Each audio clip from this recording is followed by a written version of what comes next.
Новые технологии на службе искусства. В Национальном художественном музее республики доступна дополненная реальность. Музей совместно с Арктическим инновационным центром применяет программу для мобильных гаджетов «Арт-музей Якутии». Репортаж Афанасия Николаева. Весна Туяры Шапошниковой оживает на экране смартфона с помощью технологий дополненной реальности на базе мобильных устройств, платформ iOS и Android. Как мы видим, якутская девушка, да, то есть девушка севера, она, получается, у нее действие начинается, да, как она шьет, как у нее там волосы двигаются, да, и она с помощью цифровых технологий мы увидим совсем другую картину. Пока виртуального двойника имеет всего несколько картин, но каждый из них сделан максимально подробно и интересно. Образ в дополненной реальности продолжает мысль автора и помогает полнее осознать идею произведения. И как мы видим, здесь тоже картина оживает и идет дыхание. Да?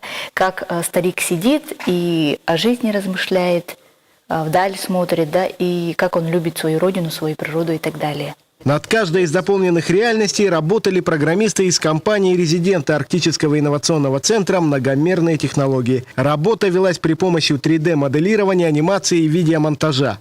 В дальнейшем планируется значительно расширить коллекцию виртуальных двойников.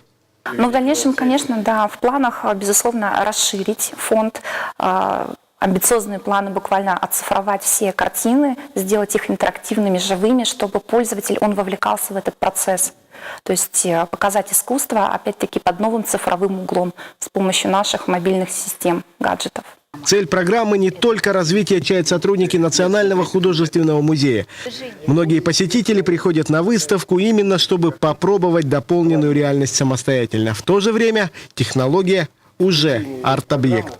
Само по себе приложение уже является отдельным произведением искусства. К примеру, картина Николая Николаевича Курилова «Поздняя осень». Смотрите, в приложении оно разбито на совершенно отдельные трехмерные слои. И картина Николая Николаевича предстает совершенно новым объектом уже цифрового искусства. Афанасий Николаев, Гаврил Дьячков, НВК «Саха», Якутск.